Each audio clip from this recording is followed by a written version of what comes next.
The Senate Finance Subcommittee on Taxation will hold a hearing tomorrow on closing the tax gap. Joining us now to discuss this and President Biden's tax agenda, Pennsylvania Senator Pat Toomey, ranking member of the Senate Banking Committee and a member of that subcommittee on taxation. Senator, it's good to see you. It's a big two-headed monster, though. It's what we plan on spending and how we plan on paying for it. And I don't see a lot of agreement with Republicans in this administration on either.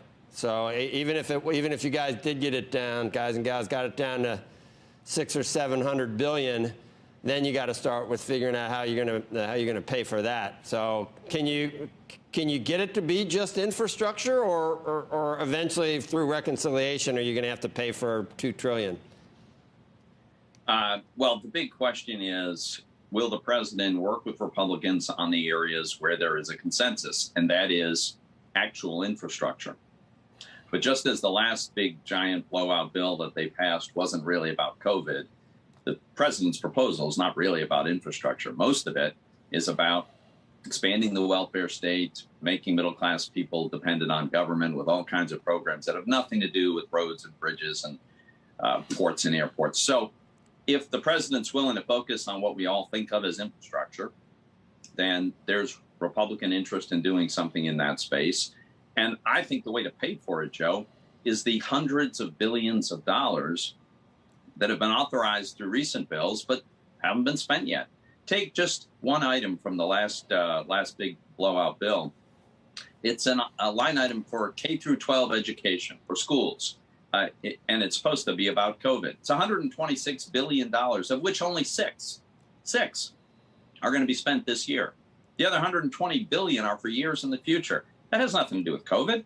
Why don't we repurpose monies that haven't actually been committed yet? You know, our state and local governments completely awash with cash.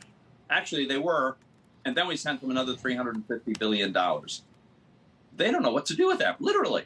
So there is an opportunity to repurpose money, put it to better use, have the agreed upon actual physical infrastructure items, and I think we ought to be able to agree on that. I don't know if the president's willing to. You don't? I don't know. We're supposed to meet later this week. A group of Republicans. We're going to meet with the president. I think maybe you have a pretty good idea. I mean, well, no, Joe. So here's the tricky part, though. Would the president prefer this giant new multi-trillion-dollar latest way to make more people dependent on government? Yes, I'm sure. But if they're going to do that, they're not going to have Republican support, and they need every last Democrat in the Senate and almost every last Democrat in the House. And that's a tough thing to do. So I'm not sure they've got the votes going down that path. Maybe they need to work in a bipartisan fashion and find the areas where there's a consensus. Yeah, go ahead. I'm just not interested in ruining the tax reform that gave us the best economy of my lifetime. I mean, this isn't like ancient history, but just before the pandemic hit, we had the best economy we've ever seen. I mean, booming growth, asset prices high, more importantly, full employment. There were more job openings than people looking for work, and record low unemployment, but for almost every demographic group. And wages were growing, and they were growing fastest for low-income people. So all the while this is happening, we're narrowing the income gap as well. So I asked my Democrat colleagues a simple question. What would be so bad about going back to the best economy of my lifetime? You don't get there by unwinding the tax reform that helped to get us there. Shepard Smith here. Thanks for watching CNBC on YouTube.